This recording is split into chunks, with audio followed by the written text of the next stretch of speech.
നമസ്കാരം. സല്ലൂസ് മുംബൈയിലേക്ക് എല്ലാവർക്കും സ്വാഗതം.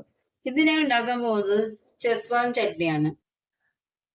വേണ്ട സാധനങ്ങള്: കാശ്മീരി മുളക് 20 എണ്ണം, 15 എരിവുള്ള മുളക്. ഇനി ഇത് വെള്ളം തിളപ്പിച്ചിട്ട് ആ വെള്ളത്തില് 30 മിനിറ്റ് ഇട്ട് വെക്കണം. വെള്ളം തിളച്ച് ഇനി നമുക്ക് മുളകിടാം.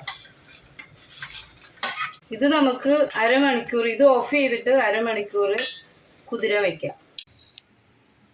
ഇനി ഇതിലേക്ക് ചേർക്കുന്നത് 2 വലിയ വെളുത്തുള്ളി, പിന്നെ 2 കഷ്ണം ഇഞ്ചി. ഇത് ചെറുതായിട്ട് ചോപ്പ് ചെയ്തെടുക്കണം. ഇഞ്ചി വെളുത്തുള്ളി നമ്മൾ ചെറുതായിട്ട് ചോപ്പ് ചെയ്തെടുത്തു.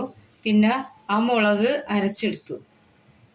എണ്ണ ഒഴിക്കുക. വെളിച്ചെണ്ണ ഉപയോഗിക്കരുത്, വേറെ ഏതെങ്കിലും എണ്ണ ഉപയോഗിക്കും. അതിലേക്ക് ഈ 2 സ്റ്റാർ ഇടാം.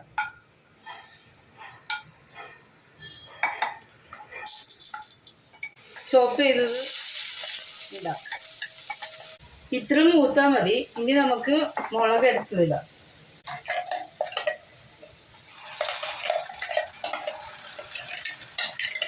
മുളക് ഇട്ടിട്ട് നല്ലവണ്ണം വഴറ്റണം. ഇതിൻ്റെ പച്ചച്ചോവ മാറണം.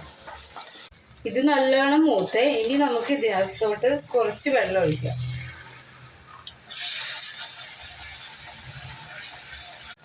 ഇത് ഒരു 1/2 കപ്പ് വെള്ളം ഒഴിച്ചിട്ടുണ്ട്. ഇത് നല്ലവണ്ണം തിളച്ചു. ഇനി ഇതിലേക്ക് നമുക്ക് 1 സ്പൂൺ സോയാ സോസ്, വിനാഗിരി 2 സ്പൂൺ, ടൊമാറ്റോ സോസ് 1 ടീസ്പൂൺ. നല്ലവണ്ണം ഇളക്കാം.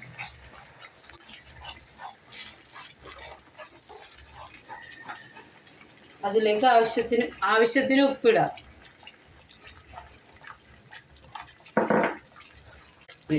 1 ടീസ്പൂൺ പഞ്ചസാര. പുളിയും ഉപ്പുമൊക്കെ നമ്മുടെ ആവശ്യത്തിന് ഇടാം. അങ്ങനെ നമ്മുടെ ചെസ്വാൻ ചട്നി റെഡിയായി. ഇതെല്ലാവരും ഒന്ന് ഉണ്ടാക്കി നോക്കണേ. ലൈക്ക് ചെയ്യണേ, സബ്സ്ക്രൈബ് ചെയ്യണേ, കമൻറ്റ് ചെയ്യണേ, ഷെയർ ചെയ്യണേ. Thank you.